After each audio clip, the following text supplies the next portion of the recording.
this, and what'd you get when you watched the spring game and went back and watched some of those things? Anything that stood out to you? Yes, I thought that we had some, the running backs made some nice moves and ran well at times. I thought that we had, the big plays were, some of them legitimate big plays. I mean, catches by the receivers, great interceptions by the DBs. It wasn't like something was totally busted or whatever like that. And I thought that, we executed at the end of in some good situations. That last 2-minute drive and that type of thing was good to see. To see Diego hit the ball off the left hash. So that was exciting to see, and then hopefully everything came out all right injury-wise. We can find out some of that. Patrick running a little more powerful this spring than last year, like he's running more hard. Yeah. I think as a freshman, you get out there, you're kind of a little bit nervous and hadn't been in the weight room the whole time. I mean, he came in built well, but he's had the whole season, the whole off season. And he's stronger, he's a little bit bigger, he's more powerful, so all that shows. And he's so fast, you add that with some more power to him, he can be explosive. It looked like our short yardage was that. Yeah. What are the structure of these player-led practices? Is it a lot of positional work, or? It's a kind of just a mini practice condensed down. So they'll do ball security stuff, they do individuals, they do routes on air, pass scale and team. So we just show them, teach them how to do it, and hopefully they do it when they're out there this summer. With our older team, it should be a lot more productive, I would imagine. Do they do it like 2 or 3 times a week? How often are they supposed to do it? Whenever they decide, because we can't mandatory make it mandatory. Okay. So it's however they decide around there, depending on their runs and all that, how hard their runs and that type of thing. So they kind of work it. It differs different weeks during the season, depending on in the off season, different. But the seniors handle it. Has that worked out pretty well? Have you noticed that they've come back to August camp, pretty sharp and on top of things? Yeah, it's worked out pretty well. The thing that you want to do with it too is you want them to do all those things because they're position specific. So when they come back out and we're going day after day, they don't get a pull growing. They don't get something there because they haven't been doing position specific. You're running straight ahead and doing that type of thing gets you in shape, but it doesn't get you in drill shape and football shape. So hopefully, I thought that we came back okay last year. I'm expecting bigger and better this year just because we have so many upperclassmen that understand it and they're. Coaches can have more off-season involvement now, though, can't they? Yeah. So. Yeah, we meet with them. You got 2 hours you can meet with them a week. So some weeks we hit all those 2 hours. Some weeks we don't because coaches are coming and going with camps and different things. It'll be a little different this year since we don't have as many satellite camps on that situation. But it kind of varies week to week.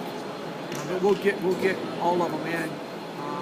And if we're not able, if a coach is out for some reason or another, then the position kick, the senior in that position would take it and run with it. How is Isaac Miller and his knee? Well, it looks good from everything I've told the doctor, but he's getting an MRI today, so we'll find out after that. But we think that it's nothing that is, of course it's serious, but not like a season-ending type thing in a few weeks is what we're hoping. Is Owini still kind of a hybrid role, or is he strictly receiver at this point? He's going to play mainly receiver and then play on all the special teams. What was your reaction to that ruling on the satellite camps? Wow, I think it's an injustice to high school athletes all over the country that don't now get to showcase themselves. They don't have the money to fly all over the country and go to different camps. So, that young man that's developing late, and all of a sudden he was behind a really good player, and he ends up being a really good player as going into his senior year, and you're not able to see him in camp and height and weight. So I think it's a bad rule. I really do. I think it's a bad rule. I think they should have kept it in. And I think it hurts a lot football players, and I think it hurts a lot of the small schools because the small schools were able to make money for us coming to their areas, and they could make monies and supplement their programs. A lot of the Division III, Division II schools. So overall, I think it hurts football. Seems like there's a lot of negative backlash. Do you think maybe the NCAA could take another look at it? Well, according to the conferences voted on it. I don't know why I don't even know why our conference voted the way it did, because I voted for sure having a satellite camp, and I know some others did. So, when you're in a big city area, you can kind of lock it down. You just lock it down, which is not good for overall football. It might be good for your program, but it's not good for overall football. What does coach's schedule entail now from here for the next few months? I mean, are you looking at film? Are you recruiting, camps, all those things? All the above, 24 hours a day. You know, the 15th for all of us is tax day, and it's also opening season recruiting. So we send off our taxes and we go recruiting. So on the 15th we'll be out all over the place, and the guys have the 15th till the end of May. And so we'll be out all over our recruiting areas and other areas in the country, and so they'll be out hard working that. So, you know, the coaching profession, everybody says they want to get in it. Well, they kiss their family goodbye at the beginning of the season, and then they go through recruiting, kiss them goodbye, and say hi to them, and then they're kind of around a little bit during spring practice, and then they're gone again for 6 weeks. So, and then they got a little bit of time in the summer, and then all of a sudden it's August again, and it's 24 hours a day. So our guys work extremely hard. So we'll finish up this week, going back over all the spring, talking about depth charts, talking about different things.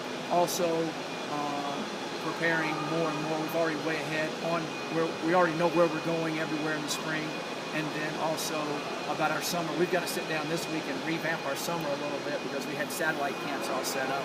So we got to sit down and revamp how we're going to handle that. We had a plan B. Now we got to go back over and decipher plan B again to make sure we're right, because we won't all get back together until end of May, because everybody will be kind of running everywhere. Guys will be in at different times individually. Anything else, Coach? Thanks, Coach.